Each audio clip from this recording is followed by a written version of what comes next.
Dear ICSE student 2024 में जो biology का पेपर है उसमें डिफरेंस वाले क्वेश्चंस को आप क्या करेंगे, जो डिफरेंस वाले क्वेश्चन आएंगे दो टर्म पर, और इसको किस तरह से डिफरेंशिएट करेंगे आपको बताना है, क्योंकि ये 2 मार्क्स वाले क्वेश्चन होंगे या 3 मार्क्स के, वो काफ़ी इंपॉर्टेंट हो जाएंगे। जैसे कि कुछ डेफिनेशन के डिफरेंशिएशन हो जाएंगे, ओस्मोसिस है और डिफ्यूज़न है। दोनों वर्ड सुनने में कितने आसान एक ही लगते हैं, लेकिन ओस्मोसिस क्या है, एक स्पेशल टाइप ऑफ डिफ्यूज़न है, यानी कि ओस्मोसिस डिफ्यूज़न के अंतर्गत आता है, जिसमें कि मूवमेंट और द सॉल्वेंट मॉलिक्यूल होता है एक region of the higher concentration से रीजन ऑफ लोअर कंसंट्रेशन की ओर बढ़ेगा। तो हायर कंसंट्रेशन से लोअर कंसंट्रेशन की ओर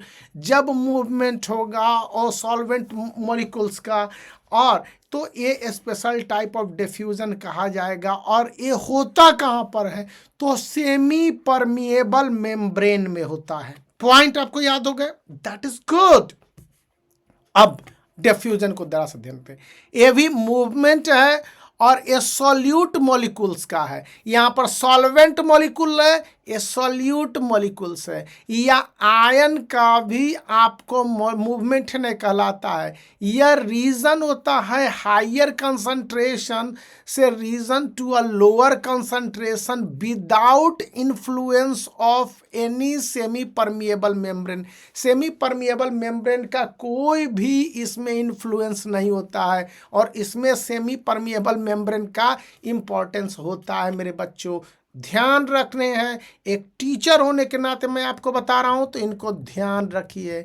फिर टर्गिड एंड चाहे ट्यूग्रिड जो पढ़े, और फ्लैक्सिड में क्या अंतर है, तो इन ट्यूग्रिड कंडीशन में सेल है अच्छी तरह से भर जाता है वाटर के साथ, और इसके कारण क्या होता है, सेल वॉल है इन अ स्टेट ऑफ टेंशन, जबरदस्त प्रेशर पड़ रही होती है सेल वॉल पर, अंदर से वाटर जो है फोर्स देता है, इसको टर्गिड कहते हैं। और ये इंडोर्स करता है ड्यू टू इंडोस्मोसिस के कारण होता है। और फ्लैक्सिड में कंडीशन होता है सेल वॉल लूज करता है वाटर, यहाँ पर cell is filled with water, यहाँ पर सेल को लूज करता है फ्रॉम वैक्यूल से, और साइटोप्लाज्म अंडर द प्लाज्मोलाइटिक कंडीशंस होगा। और ये प्लाज्मोलाइटिक कंडीशन क्या है मैं अभी आगे समझाने जा रहा हूं। तो वैक्यूल और साइटोप्लाज्म से होता है। Yes, it occurs during the exosmosis, plasmolysis के दौरान या इससे होता है। अब हम लोग परमिएबल मेम्ब्रेन और सेमी परमिएबल मेम्ब्रेन किसको कहते हैं। परमिएबल मेम्ब्रेन में पोर होते हैं, छेद होते हैं, और अलाउ करता है फ्री मूवमेंट ऑफ सॉल्यूट को एज वेल एज सॉल्वेंट, दोनों को, सॉल्यूट मूवमेंट और सॉल्वेंट मॉलिक्यूल्स मूवमेंट बोल दिया मैंने, सॉरी। सेमी परमिएबल मेम्ब्रेन में इसके जो हैज पोर्स, छोटे छोटे छेद होंगे, और allow solvent molecules to pass through them, कि सॉल्वेंट मॉलिक्यूल को किस तरह से पास करेंगे। कीपिंग इन माइंड, ये छोटे छोटे पॉइंट हैं, इनको ध्यान में रखने हैं। फिर एक्टिव ट्रांसपोर्ट किसको कहेंगे। एक्टिव ट्रांसपोर्ट में मिनरल जो प्रेजेंट होते हैं सॉल्यूशन में, वो ट्रांसफर्ड होते हैं एक रीजन से, और ये लोअर कंसंट्रेशन से हायर कंसंट्रेशन की ओर हो जाएंगे यूजिंग मेटाबॉलिक एनर्जी, और एक मेटाबॉलिक एनर्जी होती है इसके थ्रू। पैसिव ट्रांसपोर्ट में मिनरल्स ट्रांसफर्ड होते हैं, और ये एक रीजन जो हायर कंसंट्रेशन से लोअर कंसंट्रेशन की ओर होगा, लेकिन इसमें मेटाबॉलिक एनर्जी नहीं होगी। एक्टिव ट्रांसपोर्टेशन में मेटाबॉलिक एनर्जी हो जाएगी, और पैसिव ट्रांसपोर्टेशन में नो मेटाबॉलिक एनर्जी। तो इन बातों को थोड़ा सा दिमाग रखते हैं तो हो जाएगा।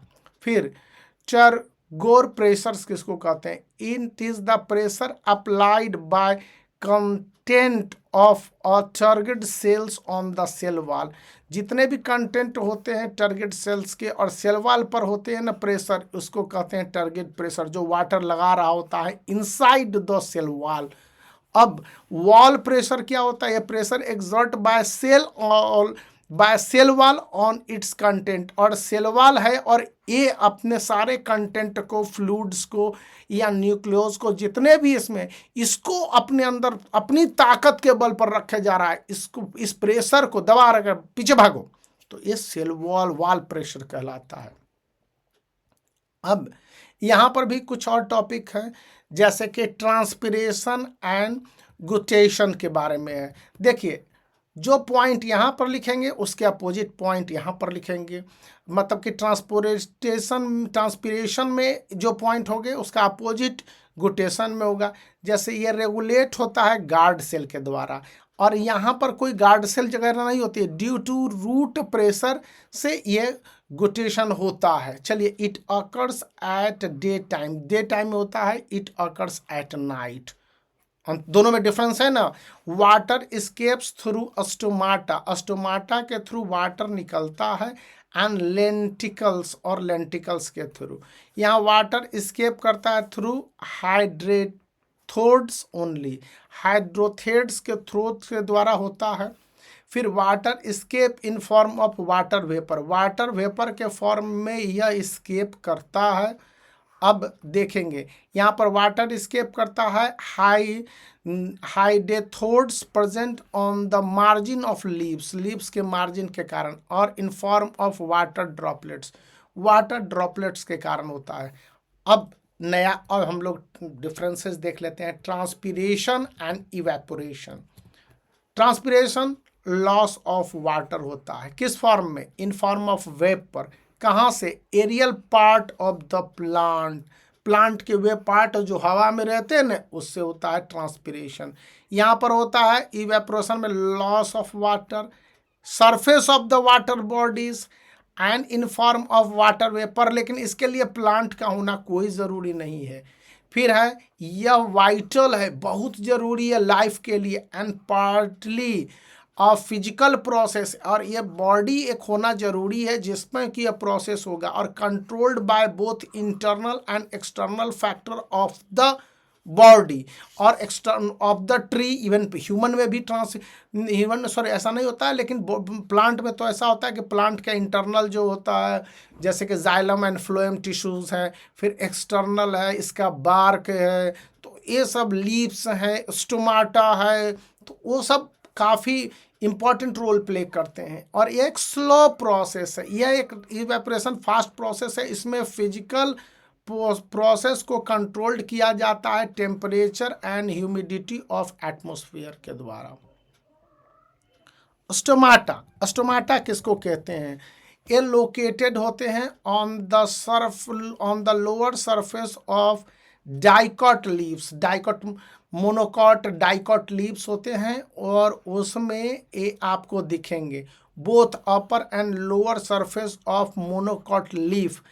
Dicot leaves and upper and lower surface of monocot leaves में होंगे।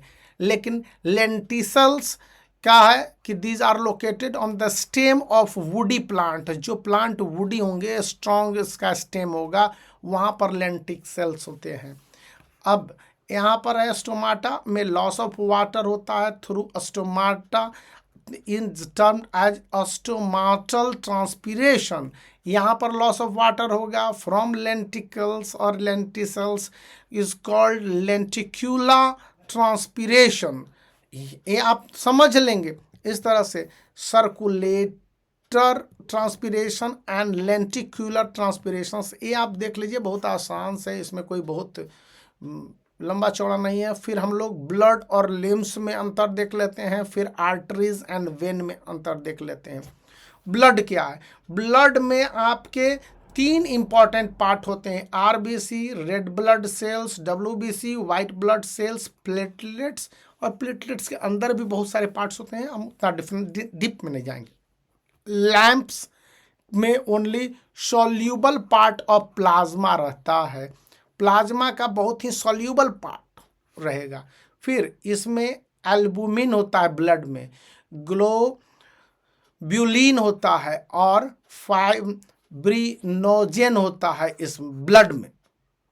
फाइब्रिनोजेन, ग्लोब्यूलिन और एल्ब्यूमिन होता है। लेकिन लैम्प्स में ये सारे चीज़ नहीं होते हैं, ये सब्सटेंस नहीं होते हैं। फिर यह एक ओपेक रेड कलर्ड फ्लूइड है ऑफ अल्काइलाइन नेचर का होता है। फिर यह कलरलेस फ्लूइड है, resembles blood in other respect, जो ब्लड्स के रिजेंबलेंस में होता है। फिर आर्टरीज और वेन में अंतर हम लोग देख लेंगे, क्योंकि ये इंपॉर्टेंट पार्ट है। आर्टरीज क्या करते हैं? ये ब्लड को कैरी करते हैं हार्ट से different organ of the body. ये कलेक्ट करते हैं ब्लड को different organ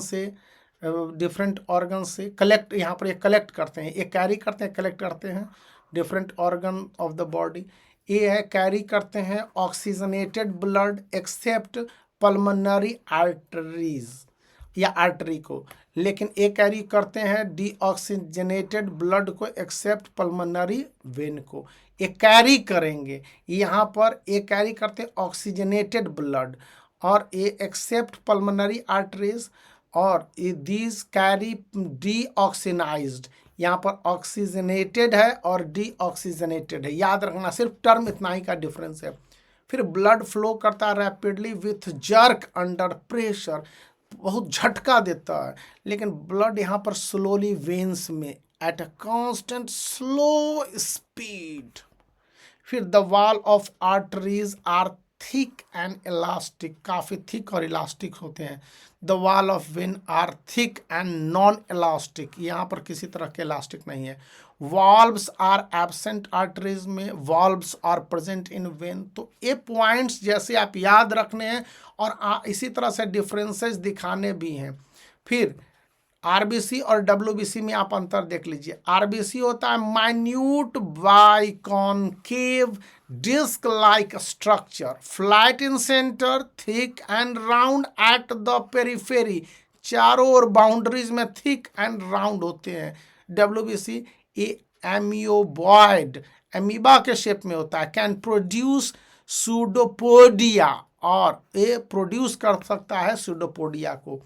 nuclei are absent in mature RBC, mature RBC red blood cell में न्यूक्ली नहीं होता है। डब्ल्यूबीसी हैव न्यूक्लियस, ये दीज कंटेन रेस्पिरेटरी पिगमेंट।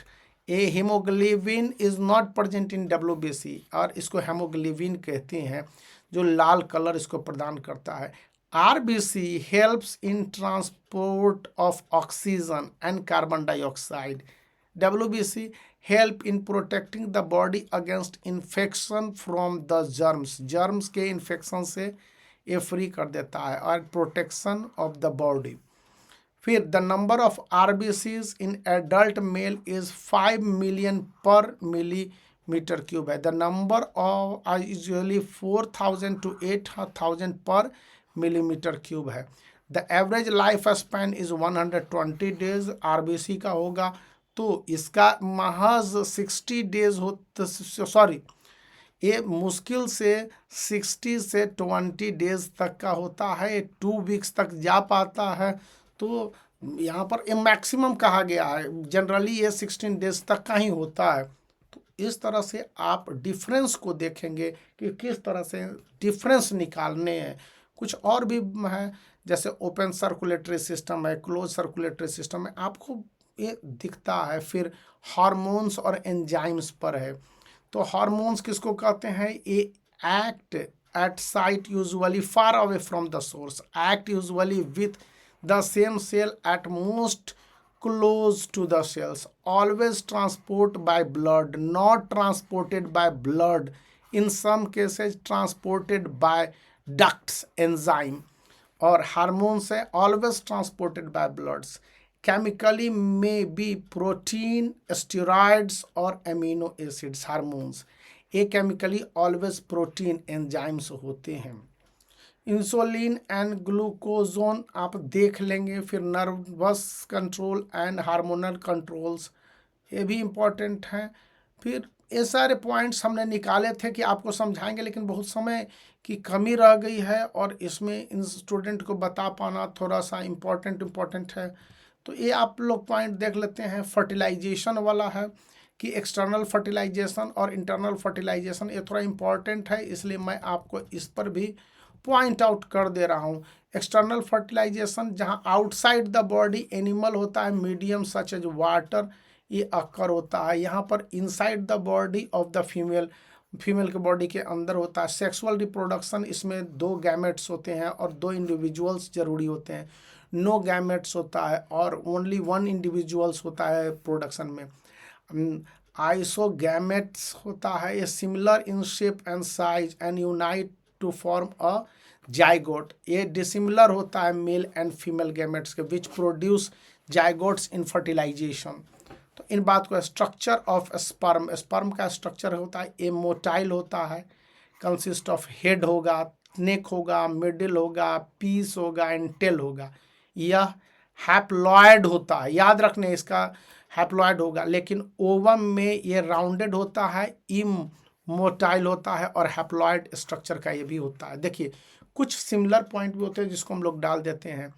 और यूरोजेनियल सिस्टम, ये कंबाइंड सिस्टम होता है एक्सक्रीटरी एंड रिप्रोडक्टिव फंक्शंस को, और ये कंप्लीटली एक्सक्रीटरी सिस्टम्स के अंतर होता है। और यूटेरस एंड यूथेरा, यूटेरस क्या है, तो यह sac and hold, nourishes, protects at the foetus को प्रोटेक्ट करता है। यह tubular passage for exist of sperm and urine in mammals.